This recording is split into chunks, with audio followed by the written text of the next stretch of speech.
Sinibingelele nonke egameni lomfeli wethu Jesu Kristu. Isikhulumi sethu namhlanje umfowethu uSanele Ngobese ozobe eshumayela esusela encwadini yabaseRoma chapter number 5 verse 12. Incwadi kwabaseRoma isahluko sesihlanu ivesi lika 12. Ifundeka kanje: ngakho ke njengalokhu isono sangena emhlabeni ngamuntu munye, nangesono kwangena ukufa, ngokunjalo ukufa kwabehlela abantu bonke, ngokuba bonke bonile. Impilo inzima, sonke singaba ngofakazi bakho lokho. Khona izinhlobonhlobo zezono nenkohlakalo, ubuhlungu into yemihla ngemihla. Abantu bayafa nsuku zonke ngezindlela ezahlukene. Abanye baze bakufise ukufa ngenxa yobunzima obukule mpilo. Ukuxakeka empilweni kumngenhla. Abanye baze bathi ngenxa yobubi nobunzima obusempilweni bathi kufakazela ukuthi uNkulunkulu akekho. Izinkolo ngokuhlukahlukana kwazo ziyazama ukuza nesixazululo zobunzima bempilo. Kuyabanjwa kuyayekwa. Kanti kahlehle ulapho umonakalo lapho ukhona. Uvelaphi umonakalo? Likuphi ke ikhambi lawo, ngoba kuyafakazeleka ukuba konakele. Nakho sizokufunda uNkulunkulu asifundisa kona kuleli vesi ukuthi ukuthula noNkulunkulu kuza ngoKhristu kuphela, kanti ubutha phakathi komuntu noNkulunkulu kuze ngomuntu kuphela. uPaul uma eqala ngenisa kuleli vesi uthi ngakho ke njengalokhu isono sangena. Leli gama ngakho ke ositshengisa ukuthi uPaul la unephuzu asezolenza, kodwa leli phuzu azolenza noma azoligcizelela usuka nalo ngemuva. Isizathu sokuthi azosho lokho azokusho ingoba kunendaba asuka nayo emuva. Uma esefika la esethi ngakho ke njengalokhu usiyagcizelela, uzogcizelela. So ke sibheke ukuthi usukaphi uPaul, ngoba lokho asuka nakho emuva kunye nje okusitshela kona ukuthi ukuthula kuza ngoKhristu.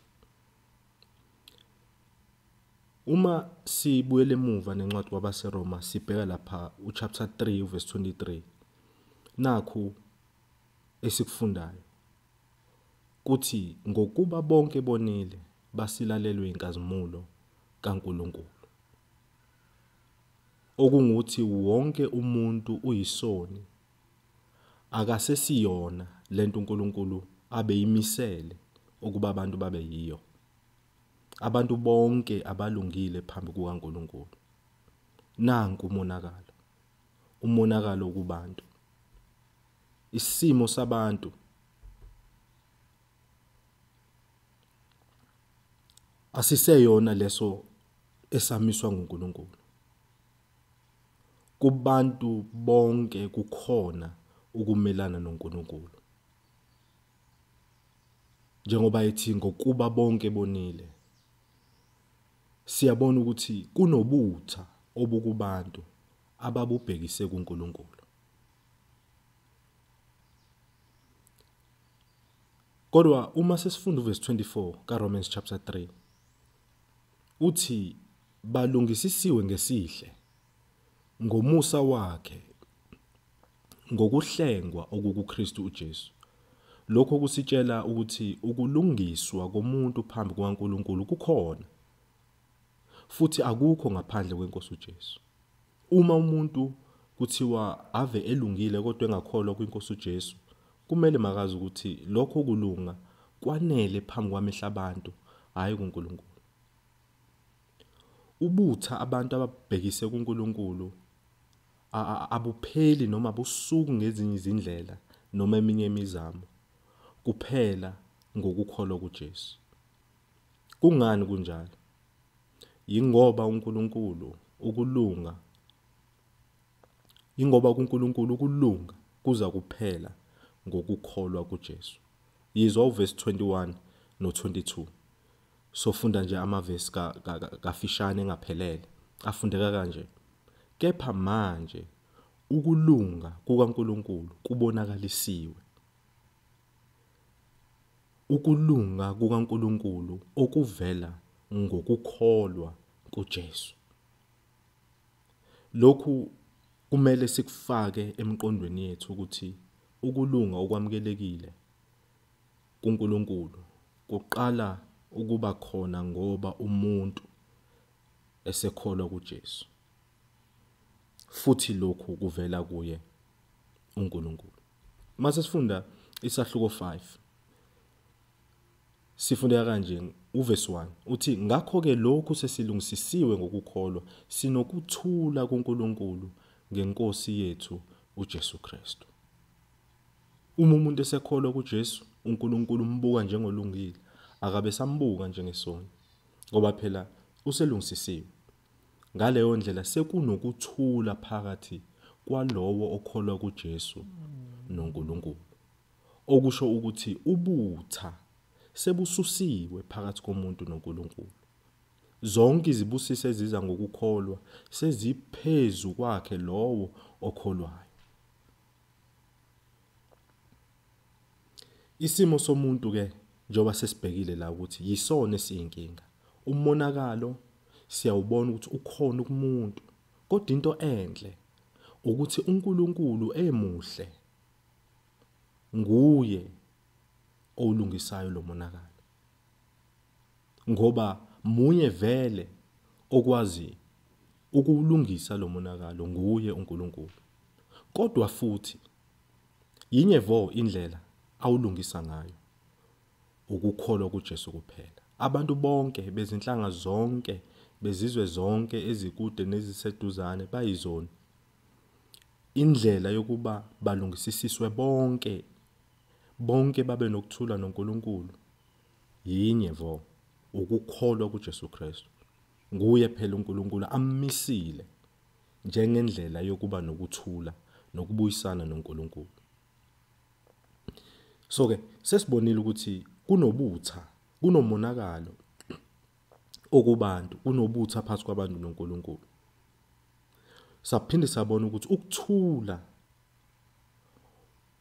kukhona, kwenziwa nguNkulunkulu. Ukuthula kungokukholwa kuJesu. Ukuthula kuza ngoKhristu Jesu. Kodwa manje umbuzo esingazibuzwa ukuthi pho lo butha obukubantu buvelaphi? Zimbili izinto ezakha umnyango wokungena kobutha: umuntu nesono. Lokho esikuthathela kulona leli verse. Uma eseqhubeka uPaul ke uthi ngakho ke njengalokhu isono sangena emhlabeni ngomuntu oyedwa. Kule ngxenye yevesi sofunda ukuthi into yokuqala eyakha umnyango wokungena kobutha umuntu oyedwa vo. uPaul la uyagcizelela, kodwa ugcizelela ngokuqhathanisa. Ugcizelela ukuthi ikhambi lingomuntu oyedwa nokuthi umonakalo uqale ngomuntu oyedwa. Lokho azokugcizelela ukuthi ukulungisisiswa kwabantu noma ukulungisiswa kwabantu nokuthula noNkulunkulu kuza ngokukholwa kuJesu kuphela. Njengoba ke ezoqala ukuqhathanisa ngokugcizelela, uqala uveza ukuthi indlela ubutha obuze ngayo iyodwa futhi ngomuntu oyedwa, kwase lobunzima buba phezulu kwabantu bonke. Njengalokho isono sangena emhlabeni ngomuntu oyedwa, lokhu kusitshela ukuthi sasingekho isono emhlabeni kodwa sangena. Umnyango wokungena kwaso kwaba ngumuntu oyedwa, uAdam. Yisiphi lesi sono kukhulunywa ngaso? Njengoba izono ziningi kangaka emhlabeni, esiyisiphi lesi esenziwa nguAdam? Esiyisiphi lesi esenziwa yilo muntu oyedwa? Lesi isono esiwumnyombo wezono zonke. Isona esingunozala wazo zonke izono. Esingasibeka ngenye indlela sithi ukukwazi ukona. Uma kuthiwa isono sangena ngomuntu, okuchazwayo kuleli vesi ukuthi ukukwazi ukona, kwangena ukwazi ukona, ukuba nesibindi sokuvumela ukumelana noNkulunkulu. Lokhu siyakubona lapha uma sibheka incwadi kaGenesis chapter 2 no 3. Ku chapter 2 verse 16 kuya 17 siyathola ukuthi uNkulunkulu washaya umthetho. Ingxenye yawo lo mthetho ifundeka kanje: kodwa ungadli kwezomuthi wokwazi ukwehlukanisa okuhle nokubi, ngokuba mhla wadla kuwo uyakufa nokufa.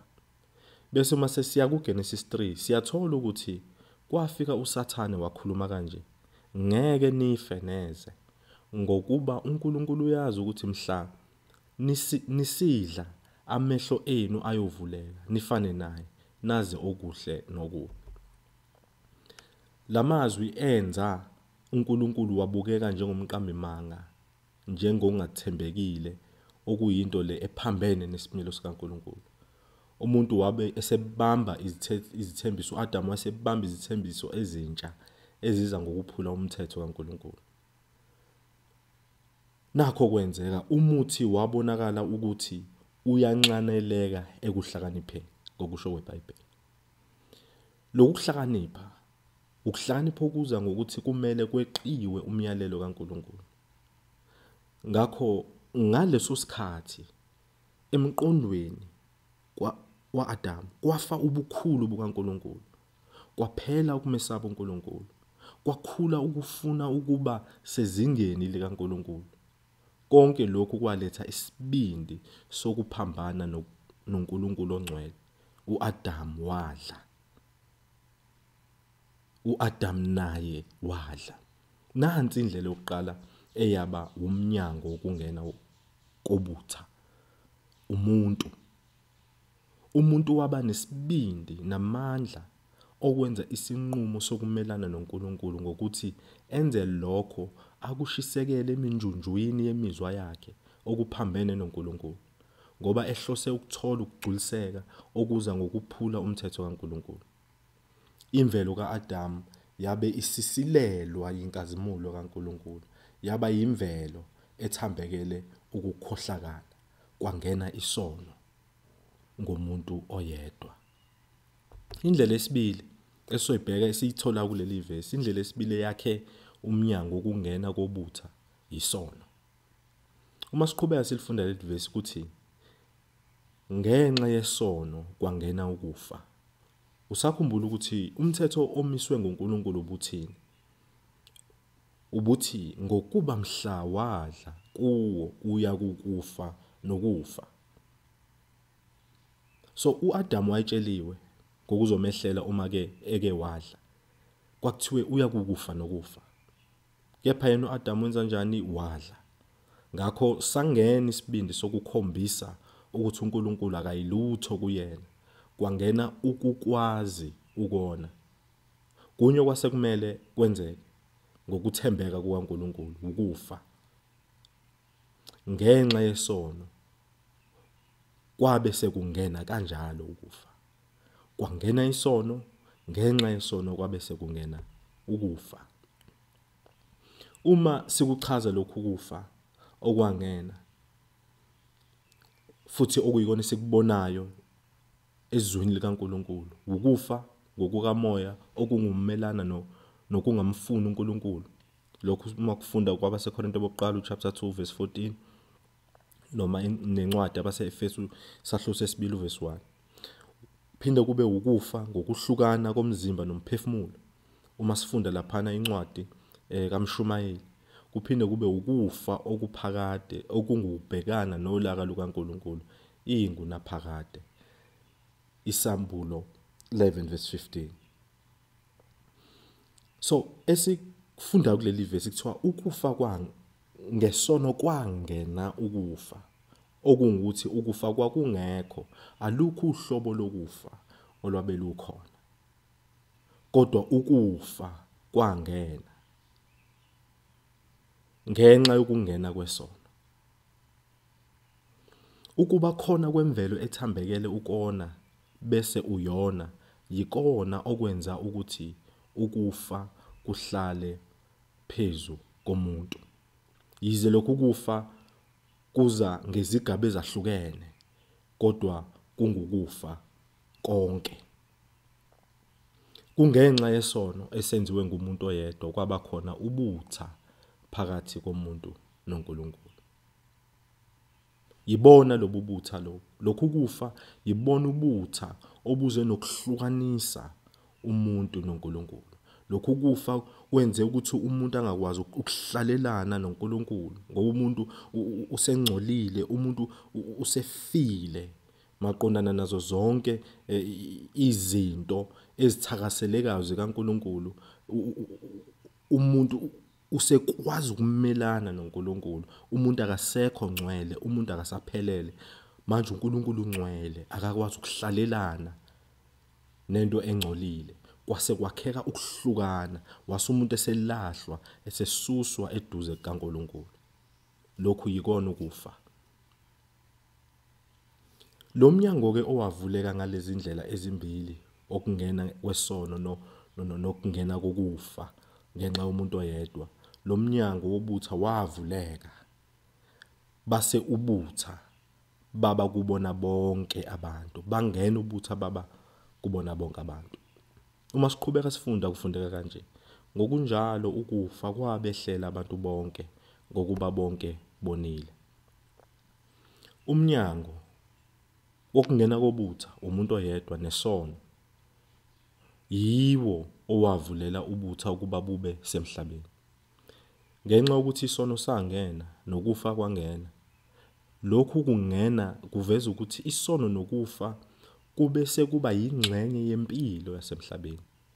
Le phethini ayigcinanga ku-Adamu, kodwa ukufa namandla akho kube sekusabalala phezu kwawo wonke umuntu. Bonke abantu baba yizitha zikaNkulunkulu. Uma sifunda incwadi kwabaseKorinte bokuqala chapter 2 verse 14 ifundeka kanje: umuntu wemvelo akakwamukeli okukamoya kaNkulunkulu ngokuba kungubuwula kuye. Nakho ukufa, umuntu ekhona ephila, kodwa ukutholakala ukuthi umuntu ufile ngaphakathi. Ukungafuni zonke izinto zikaNkulunkulu, ukumelana nezinto zikaNkulunkulu, ukuba ubuwula kwezinto zikaNkulunkulu emntwini. Lokho kuveza ukuthi umuntu ufile ngokukamoya, ufile umuntu. Yingoba bonke bonile. Kungani ubutha basabalala phezu kwabantu bonke? Ezisifundile kuthiwani? Yingoba bonke bonile. U-Adamu njengoba kunguye owayephethe imbewu yokuba khona kwezizukulwane zonke, ekungeneni komuzwa wokuthambekela ukona kuyena, lokho akuzange nje kwagcina kuye, kodwa siyabona la ukuthi kudlulele nakuzona zonke izizukulwane zomhlaba. Sikubona ngani lokho na? Sikubona ukuthi ukufa okwehlela u-Adamu kwehlele abantu bonke. And isizathu salokho siyini? Isizathu salokho ukuthi wonke umuntu ngokungokwakhe wonile. Ubutha bufinyelele kubantu bonke ngoba bonke abantu bonile.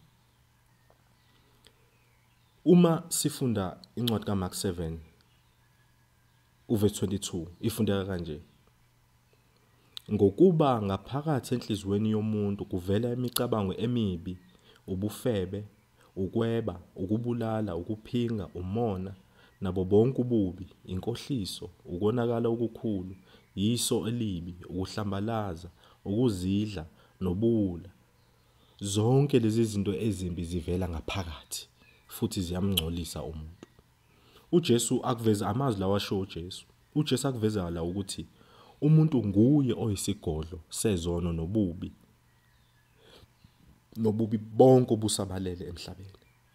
Siyabona ukuthi ububi obugcwele obuchithekile emhlabeni, isigodlo sabo lobu bubi, umonakalo ongaka onhlobonhlobo ogcwele emhlabeni, isigodlo sawo lapho uvela khona, isiphethu sawo inhliziyo yomuntu.